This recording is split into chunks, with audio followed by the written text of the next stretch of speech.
What if an app designed to stop couples from fighting ended up revealing one of the biggest unsolved problems in mental health care? Our guest today is Ty Palmer, a serial entrepreneur and founder of Clary, an AI-powered platform that takes the crushing administrative burden off mental health clinicians. Billing, scheduling, insurance, reporting. Clary, spelled Clerie, handles it all, so therapists can focus on what matters most: their patients. After multiple successful bootstrapped exits, Ty closed a fresh funding round in just days, and he's now scaling fast.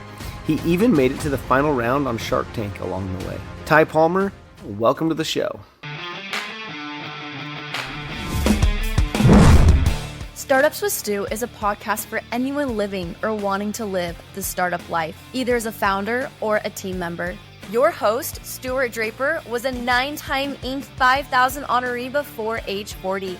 This show dives deep into the exhilarating world of entrepreneurship with guests that are seeking advice from Stu for their startup or business owners that want to share their entrepreneurial journey. Listeners always walk away with actionable ideas of what to do to take their startup to the moon. Startup life can feel like a roller coaster ride, and with Startups with Stu, you're likely to turn your roller coaster ride into a rocket ship ride. Get ready to uncover the secrets to startup success from visionary founders and savvy investors who've transformed groundbreaking ideas into thriving ventures. Welcome back. It has been a minute. It's been too long since I have recorded an episode of the Startups with Stu show. I've been busy building national parks baseball resorts. So I'm back to the grind of another startup. And the last 120 days have been a total whirlwind. We went from no sales and no idea if we would get sales, just a concept and a basic website, to selling out all of our 2027 spots. 7 weeks of 20 teams coming to National Parks Baseball Resort to play ball. It's sold out. And so, needless to say, for lack of a better reason than just not prioritizing it, I have very naturally been putting more time and energy into National Parks Baseball Resort. Good news for you as listeners is that this gives you a chance to have new stories to hear from me about how I do what I do and why it works. But with us today, I want to introduce you to my new friend, someone who is currently in the process of raising some money to grow their startup, Mr. Ty Palmer. Ty, welcome to the show. Hey, thank you. Grateful to be here. So Ty, tell us about the name of your startup and your current main goals for the business. Yeah. So the name of the company is called Clary. It's supposed to be like this clerical fairy was the branding behind that. And the reason for that is there's a lot of admin work. We're in the mental health space, and the admin work there is just like enormous. You've got scheduling of appointments, you've got arguing with insurance companies, trying to collect payment from clients. And there's just a lot of stuff behind the scenes that drains clinicians of their will to keep working in mental health and helping people who need it. So Clary, with the advancements of AI, we offload a lot of that administrative burden. So we help with onboarding, scheduling. We do a lot of the billing stuff with insurance, so you don't have to bang your head against the wall. Make clinics more money. We see like where the revenue is being lost from insurance or the opportunities are there, and then try to automate, things like assessments, scheduling, follow-ups, reminders for clients, so that they don't, miss appointments. And on top of that, we do a lot of reporting with AI. So you do a lot of guesswork, and you click like the static reports that are in a software. But with AI now in Clary, you can just ask for metrics about your business, and it will tell you like, here's a chart or graph to explain your revenue, key insights for your practice. So that's what we're trying to do, trying to make their lives easier with AI. Cleric and fairy combined. I like the concatenation. Stu Kent, one of my startups, it plays on the word student, and that's what most people thought was the reason behind the naming. But the actual reason was that my name was Stu, my professor's name was Kent.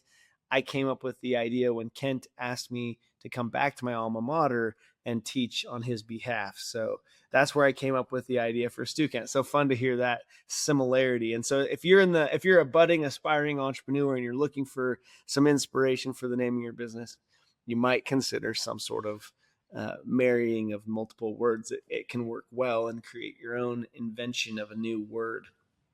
So Clary, how did you originally come up with the idea? Because it sounds like, based on what you're describing, there's a real frustration and problem, even so large that it gets people to decide to quit what they're doing for a living, Mm-hmm. right? And if Yep. that's the case, uh, they're on a path.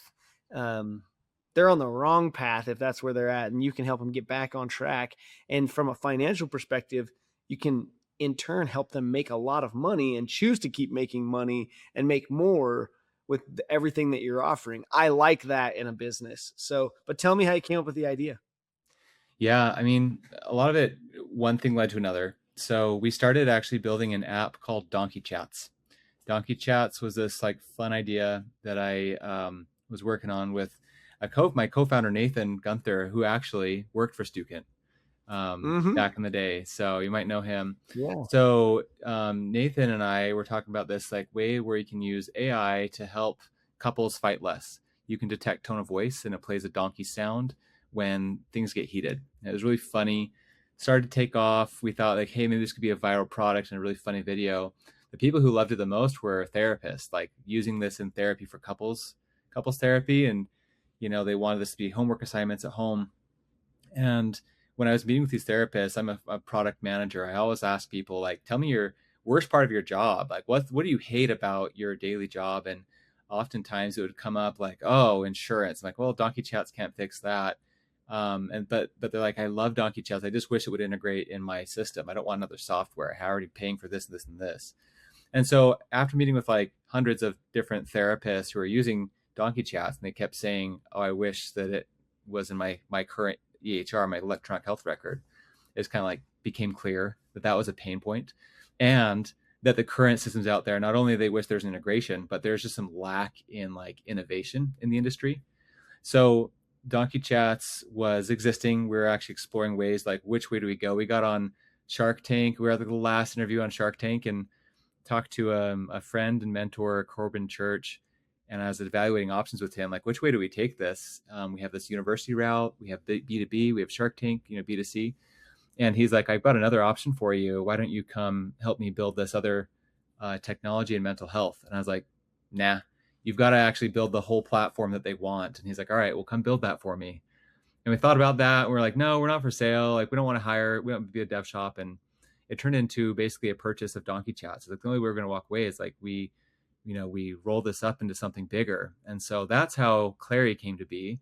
And I already had like the product vision from a year, 18 months of working on Donkey Chats and seeing where the pain points are. So probably a little longer than you're asking for, but that's kind of the genesis of like where Clary started and, how we got to where we're at. You're telling me that when your husband or wife is being a jackass, Yep.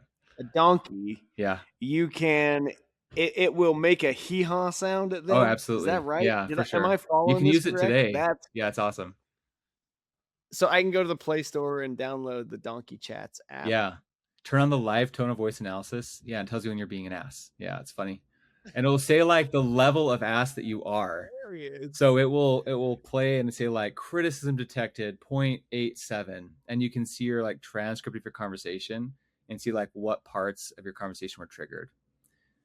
It works with text messages too. So if you text something and it's you're being an ass, it will stop you and say why it's wrong and provide a better way to say it. Why you're being a donkey. Yeah, exactly. So do you just like use it as a tool when you are mid therapy session as a couple? You turn it on and it's listening and it's analyzing and it's providing feedback around the tone of your voice. Yeah, it detects 48 spoken emotions. So it got pretty cool. Like we even got to a point where we could detect like facial expressions like disgust, but we removed that feature because it's just no one wants to like talk in front of their phone. Well, it's funny that you bring this up because of any complaint that my wife has had about me, and there are many, but she loves me still. She'll say on occasion, "It's not what you said; it was your tone." Dude, why do you think I made Donkey Chats? Like that's like the whole reason. I'm like, all right, how do I get up in front of this problem? So you're not alone. Were you able to monetize Donkey Chats? Like, is it a profitable business? Yeah. Yeah, it's still profitable. You know, we still have people paying every day. We have about 10 plus new users that jump on. We haven't been supporting the bugs as much. So, but it's like paying for itself. We like have some email marketing campaigns set up, just rolling out to people when they sign up, and got like a pretty good list built. So B2C is hard though, man. In the App Store, like I'll just tell anyone listening, and maybe you have some experience here, but like apps are hard to monetize because we're all used to getting apps for free. Like no one really wants to pay for it, you know? And so you have to really spend a lot on marketing and your onboarding process there. Yeah. One of the things that I think could apply to donkey chats that applied well and worked well with StuCant was we went to the professor, not the student. Mm-hmm. So the professor would say, "Hey, this is awesome. This will help me be a better educator, Mm-hmm. and I will not pay for it. I want it for free for me, but I will bring you students that will pay for it every um, every semester." And so the students paid one time, but we had a new batch of students semester after semester from the professor. So it created a recurring model in some sense and a good life cycle of value out of each customer. Um, so, for me, if I were you, I'd be looking at, okay, how do I create some sort of a educator level account or a therapist level account, and then how do I make it so they're glad to say, hey, you need to download this, it's only this much, and it's going to help me help you in our therapy Mhm. session. Yeah, You know what I mean? right. Like, then they're selling it for you, and the customer of their client feels obligated that they should buy it so that they can get the help they need. Hmm. So looking into different ways to make that happen, I think is worthwhile, and studying how that could or couldn't work. One thing to consider. But Yeah. as it relates to B2C, I have two apps right now in the App Store where I am mentoring founders and helping them. One is called Blockwatch, and we are just actively promoting and getting downloads of the app.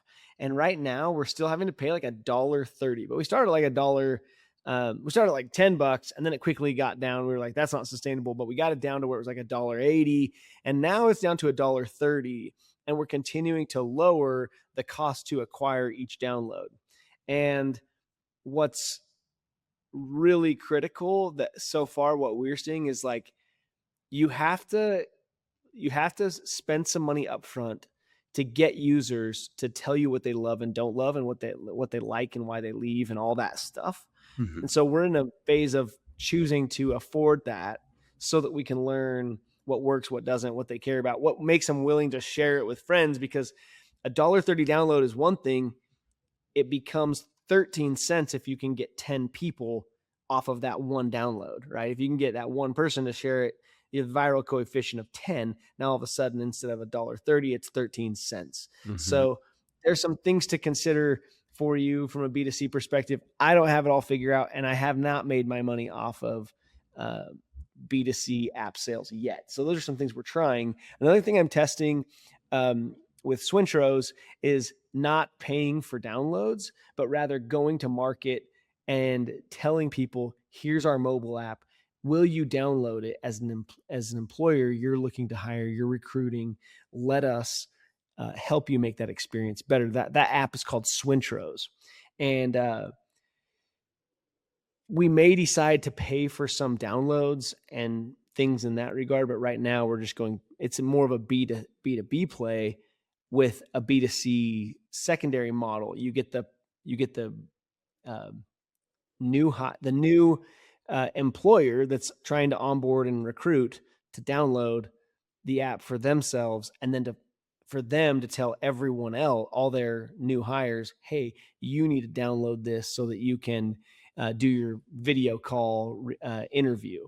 And it's basically Tinder for hiring. So you can connect with uh, people that are hiring. You do a video recording of yourself for a minute, and you get to give a first impression along with your resume.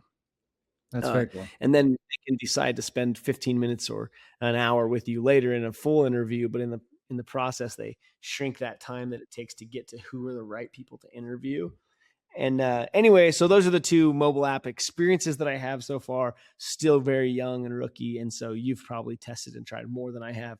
I can't help a ton there, but for any listeners out there, those are some of the things we're testing and trying. And I really like the idea, by the way. If you have like that chicken and egg style of business, of like I have two target customer audiences, you need to pick one and focus on them and how you're going to get them to help you go get the other audience. So all things to consider and try. Okay. And I found with coaching and advice with entrepreneurs, I like to leave it open-ended like that. Things to consider and try. It may work, it may not. What worked for my business may not work for yours. If you listen to the other 70 episodes, you'll find that what worked for some businesses will apply perfectly in yours. And then in other cases, it wouldn't work at all, it wouldn't matter at all. So that's the beauty of getting more and more episodes in my show, is now you can find the people that are more in your alley of business. So, and vertical that you can work with and talk through and listen through how they did it in their space. Okay. So let's shift gears for a second. When you were young, how did you aspire to be an entrepreneur? Is this like something your whole life you've wanted to do? Pretty much, honestly. Yeah. Like my parents owned a catering company growing up, and I was, every summer weekends, I would just be in the kitchen cutting fruit, making sandwiches. It was just kind of like what I knew. And I had this little crisis through school where everyone knew what they wanted to be. Even my wife, I'm envious of her because she's like, I want to be a nurse. I'm like, I wish I just knew exactly what I wanted. I just love creating, just love creating. I wanted a job that I could work hard and that I could have flexibility in my life. And so, my wife was pretty entrepreneurial adverse, and it took a little bit of convincing. She saw a lot of failures, and I was like, baby, that's part of the that's part of the fun is, it's learning how to play the board game and what works, what wins. And so I actually just had to start slowly with her and say, I'm going to start this virtual reality company in 2019, just to rent out to like corporate events. And I was like, I'm going to sell these services before I have any equipment, so there's no debt. And then if it works, I'm going to buy more. And so I did that. I made like $1,000, went and bought headsets, sold another event. They needed 8 headsets, bought more, just kind of like bigger and better, and paid for a couple of vacations until she could like, okay, this isn't so bad. Like maybe this can work. So that's how the intro kind of happened. And I've just been doing different businesses and loving it, ever since. So love entrepreneurship. It's not for everybody, but I always wanted to be this. I'm happy I'm here. Good for you. So, did you bootstrap Donkey Chats, or did you raise some money for it? No, we bootstrapped it. So I've done a bunch of other things. I didn't mention like independent contractor stuff I've done, like bootstrapped all my businesses. So I've had a few exits now. Fast forwarding, helped the catering company, took that over. We sold that. I helped run a translation company. So we translate birth certificates. I was the first employee there, sold like $2 million in the first 2 years, and grew to like 10 employees. I left that one, and then independent contractor as like a tutor. So I had that company, then this VR company, and then Donkey Chats were my exits. And Bootstrap, Donkey Chats, and Clary, now we're raising money. So I just want to make like a bigger splash per se, and trying to throw some fuel on the fire with more headcount and growing a little faster. Yeah, I bootstrapped getfoundfirst.com, and then I raised, over the course of 3 small seed rounds, I raised $1 million in seed funding for Stu Kent, and that was so much easier than bootstrapping. Like night and day, man. You get a team of people you can hire. You're hiring smart people that have grind and hustle, that like the risk of a startup, that are excited about building with you. You can give them some stock options. They're excited about what that future looks like. And you can get everyone in really excited about a mission and working to make it happen. And it's like for me, I'm really glad I got over the hump of being scared about owing people their money back. Because I I believed so deeply, I knew I'd be able to get them their money back, and I knew there was no way to make the business happen without it. So Mm-hmm.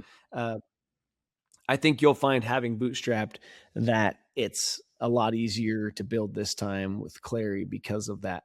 And I think for investors, it's wise to find people that have successfully bootstrapped in the past, um, because they will treat your dollars like they're still bootstrapping. It's very much in their nature to be careful about the dollars they get from you, to not just blow them. And so that's something that I think every angel investor tuning in should remember, is that if you've got a guy that's been there and done it bootstrapped, wait till you give them money and see what they can accomplish. It's usually a lot greater, especially if they've been successful with the bootstrap approach. Yeah. We always have this like funny struggle. Like when we bring on employees, like let's just buy the subscription. We can cancel. I'm like, we don't need it. Like, let's do the free trial. So there's like watching every dollar because it matters, man. So I have a question. How much have you raised so far? We've raised, I think, 1.2 about. We just finished our round. We started to raise 500 like a couple weeks ago and got it closed within like a few days. It kind of like waterfalled in. So we're pretty lucky to get that secured with just angels. Congrats. This round. Thank you. Appreciate it. That's awesome. At what valuation? 10 mil this round. Okay. Cool. Can I share one thought around that's Please. important for you to consider? Yeah. When you raise $1 million at a 10 million valuation, you're giving up about 10% of the business, right? Mm-hmm. And that's important to hold on to what you can of the business. But remember that the bigger the valuation, the further the goalpost on when your investors will be satisfied with you exiting. Mm-hmm. So if you raise at $1 million at 5 million, you gave up 20%, but you still get 80% of a happy exit at, say, 30 million, right? That's a 6x return on the 5 million valuation. If you instead give up only 10%, you get 90%. But when you've grown it to 20 million and you think you might want to sell, the investors are going to go, it's been 7 years. You got to work 3 more for me to be able to have not a 20 million, because now I got only $1 million and I've waited 7 years to double my money. All of a sudden, that's only a 20% return over, and that example is actually like most guys are going to be very happy and satisfied. But usually in the world of angel and early VC investing, they're looking for big wins, or they don't care because they're risking so much. The risk was so much greater on their money. So, for you, you want to always ask yourself, how far out do I want to put this goalpost before I'm uncomfortable whether I'll reach the goal or not? And so yeah, the 10 million valuation, good for you because of how much you keep. Make sure that you keep in check, like, okay, what's my exit point? Where will I be satisfied with the amount of payday? And will my investors also be satisfied? And how long is it going to take to get there? Just things to ask yourself. Okay, Yeah. But earlier, Ty, you had a question. You were like, I was going to ask you, so hit me up. Yeah, well, great perspective, man. I like that a lot. So with investors, when you have them, on board, I'm curious of like what your experiences with a mix of VC versus angel. Did you like both experiences on good investors, bad investors, and how you manage those relationships? So that's a great question. I raised money early, trying hard to get into the VCs, and I had VCs that would give me their time. They would happily set up a time and meet with me, which is like, hey, I must be onto something that's kind of cool if they're willing to give me some time. And then I'd meet with them and they would hum and haw and say no. And I wasted a lot of time going door to door thinking, oh, you got to get through the no's to get to the yeses. And one of the investors was Peak Capital, Sid Cromanhook and Sam Bernard, I think. I could be wrong. So Sam, forgive me. But I talked to basically all the Silicon Slopes VCs. Mm-hmm. And Sam got on a call with me. He goes, Stu, we just don't know about the size of market. So for us, one of the reasons we're out is because of the size of your TAM, your total addressable market. And at the time, as a founder, I was very focused on digital marketing professors. I knew there was a real demand and need among digital marketing professors. But as an entrepreneur, I didn't think bigger about, once we help them, then we can help the social media marketing professor. We can help the digital marketing analytics professor. We can help the marketing professor in general who is happy with another product. But all of a sudden, because we've got market share and traction, now we can go after these other subjects. And then once we've got into that, we have an opportunity to expand again and again and again. And so I didn't build a business plan around that vision. I built a very focused business plan around helping a marketing professor that needed to become a digital marketing professor. And so they turned me down on that because they wanted to see in advance that I already had that vision. The opportunity was there. And now they would look back and go, well, why didn't we see that? Stu Kent's now worth, in the 9 figures and still has a lot of blue sky ahead. But I didn't see it that big. I didn't feel like I needed it to be that big. I would have been okay with a much smaller size of business when I started. So look, now I'm like, well, I'm glad that they didn't see it and that I didn't see it, because it allowed me to focus well on the market I needed to make really happy and win big with them, because that then has paved the way for everything else. Like we built a solid brand. Under Armour didn't go after tennis shoes first. First, they went after the hockey player and the football player that needed a better spandex shirt for under their shoulder pads because it didn't exist yet and Nike and Adidas weren't doing it. So it gave Under Armour an in, right? And so with Stu Kent, in my case, that was the greatest blessing ever, that I didn't take VC money. And I found that the angel money I took was all that I needed to go and grow. From there, because of my bootstrap background and because in my nature, I'm careful and conservative, we did a good job of not overspending early. So I raised at like 800 grand. I raised at like 1.2 and I raised at 1.8. So no matter when you invested, you got in when the valuation was still less than $2 million. Right. And so, when we're a mid to high 8-figure business, all of a sudden the returns for everyone were phenomenal. But I didn't expect it to be that big when I did it. And if it had only gotten to a very low 8-figure business, say 10, 12, everyone at least 5x'd their money, right? And so some seed round funding was all I needed. And the private equity group that ended up buying us, they didn't call me a funded business. They said I was a bootstrapped business. They looked at me as a bootstrapped business, not a funded one, because it was such a small amount of money. And I had been cash flowing from year 3 to year 7 when they came in and bought me the majority shares of the business. So the business continues to bootstrap, basically. Now we're all still continuing to reinvest profits for growth. And in the world of tech, that is by far and away the most common way to build a business. You don't take huge profits, you reinvest, you keep retained earnings, and you reinvest to grow bigger, better, faster, because that's where your valuations can get so much better, is when they see the higher your year-over-year growth rate keeps staying, the more they can justify that you're going to be able to sustain that high growth rate for more years into the future, which is where they, as investors, will get their private equity kind of return. There's a great podcast, by the way, that I was on a show called that's hosted by Greg Head called Founders. Let's see, I gotta shout him out, so we're gonna find it. Greg Head.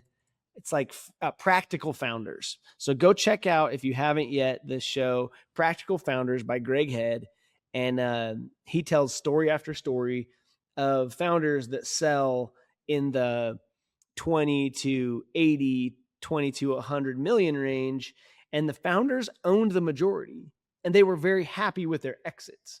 There are founders that sell for $500 million and they got 10% of it, right? Because that after they finished so many rounds of funding with the VCs, that's all they had left. 10% of 500 million is 50 million, right?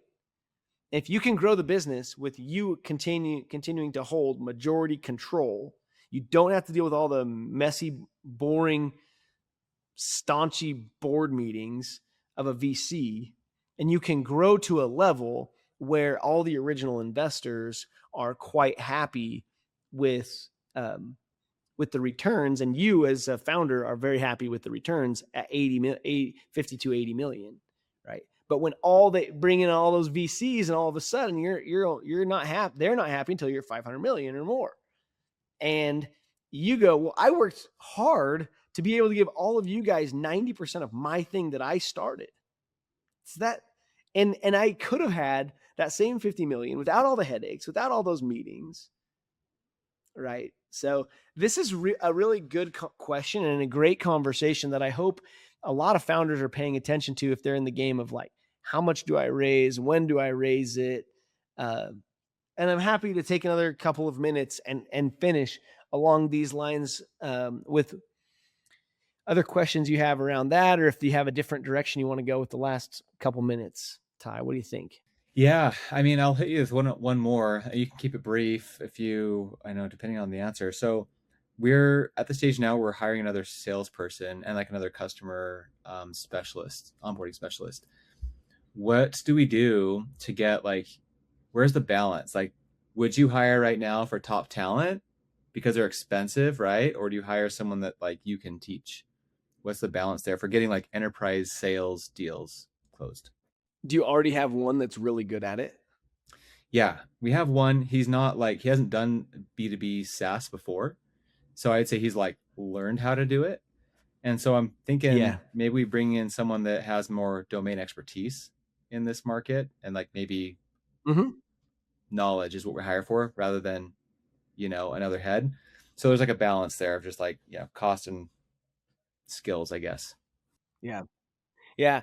On the cost side, stock options is where you can make up for cost. So this is the bootstrapper mentality, right? But it's like, hey, I'm going to only pay you 80 in base and only an upside of 50.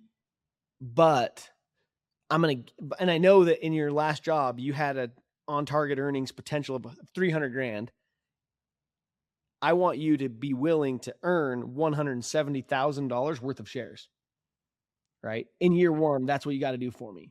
Then if you want to keep on a path like that, we can continue to do that and do it at this valuation that we're at today, even though you're going to continue to grow us because we want to treat you right, but we can't afford that. And you got to go earn this and prove yourself to us and build with us, but you're now building something that's yours. If you can recruit that person that way, that's a creative way to go about it. And by the way, those example numbers are just whatever, but I hired a guy away from Macmillan. They understand. So he was like a President's Club guy from a leading publisher. And then I hired a second guy that came from Target Supply Chain. Okay. And which meant he was like a warehouse manager. Okay. The warehouse manager outsold the Macmillan guy like 4-1. Okay. And it was because the Macmillan guy had experience selling a powerful brand's products with an existing book of business. He was good at that. And he was like excited about coming over and doing the startup life and growing something with us and getting some stock options. Well, the guy that did a little bit of summer sales in college decided to go the supply chain route and got bored at Target that came over, outsold that guy 4-1, right? And if you're considering growing a sales team, I highly recommend a second person. I don't think any startup should ever hire one. You should always have two. Never do one, because if you do one, you don't know if you suck or if the sales rep sucks. Yeah, But if you that's a do good point. two and one of the sales reps is good, then you know the business doesn't suck. It's the other sales rep that sucks, right? So I'm a big believer in that approach of having two. It's not to say you can't afford or should not afford the guy with experience. Just remember that, especially when it relates to sales, hustle, determination, ability to follow up, ability to stay driven and self-motivated is going to go a lot further than whatever previous experience or success they had somewhere else. One thing you have to remember about previous sales success is it could have been that the business was just easy to sell. The product and market fit was so good that anyone could have sold it and they did well. So keep that in mind when you're recruiting as well. Get the, do the work of having of getting with like the references they have, checking those, even though with sales reps, it's so hard because everyone loves a good sales rep that has potential, right? Because they're just naturally a more charismatic person, and you're going to find someone, you'll find someone who's willing to talk nice about those guys every time. So one thing we did, by the way, that was helpful was we'd do like a dating game with them where we'd give them a script and give them a phone, give them an email address, and let them try to book for us. And then we also invested. Or like, say that again. Did you give them like the email address of, someone on your team to see how it goes, or like a potential client to book? Yeah, we didn't even, I didn't even, in my case, I said, hey, I'm going to be in Portland. I'm going to be able to meet with Oregon State, Portland. There's a directory of phone numbers on the websites and emails of the professors that are there. Reach out, and if you book appointments, I'll go with you to those appointments, and you can get the experience of seeing what it's like. And if you decide, then you'll know if you're going to like the job too. And so that's a way you can easily do a quick gut check test on someone. Sometimes it's harder to make that work, but it's something to consider testing and trying. Yeah, that's good to know. And you probably hired them like, do you do any remote hires, or were they all in person? We did remote. We did remote for that second sales rep, and frankly, the first sales rep. It was just like all a video call style, and so we were doing a lot of good email marketing, digital marketing to get leads, and we were doing a good job of that. By the way, like, you want to prove to the sales rep that it's not you, it's them. If it's not working, it's not you. You're generating marketing's generating leads. The website's showing people are interested in what we have. Now your job is to make sure to close them, right? And so once we got going, we had an influx of leads, and we were always working at how do we go get more people to at least be willing to talk to us. So, and I highly recommend that you don't put all of the onus on the sales reps. You may need to, and it may be the right thing for you in the short run to do that. To say, hey, we don't have anything yet. We're going to work on it. We're working on doing a better job of generating leads for you. But in the meantime, you got to go to work and grind and hustle from zero to hero, get it all done. And, but over time, I've never met a sales rep in the 2020s that didn't quit on a business that didn't generate them leads. So they can only do so long of the whole hustle from beginning to end. Mm-hmm. Yeah, that's in fair. my opinion, that's like the world of SaaS is just too good, too many opportunities, too many companies. Mm-hmm. If you can't generate leads for them, they're going to look for the place that can. Right. Yep, that's fair. If you haven't got HubSpot, if you haven't got Salesforce, pick a CRM. You got to go to work with a CRM. It's a foundational thing that later is so critical for your business. You got to know who you've talked to. You got to be able to reach back out. Follow up is, we used to tell the sales reps, and I'm not a swearer, and already I said the A word, and here I am about to teach you another one. I'm bad influence. I used to always tell the sales rep, F you, right? and that stands for follow up. Dude, I You use the have same to- thing. That's so funny. Right on the whiteboard. FU. Oh, really? Yeah, FU client name. Yeah, so that's funny. You have to follow up. Everything is about follow up. People buy after they've been talked to multiple times, usually, and it's not a one-time thing. You think about how many times you've walked in stores at a mall and didn't buy, right? That's just one example for everyone's life that's relatable. But Ty, it's been a pleasure to have you on the show today. Yeah, likewise.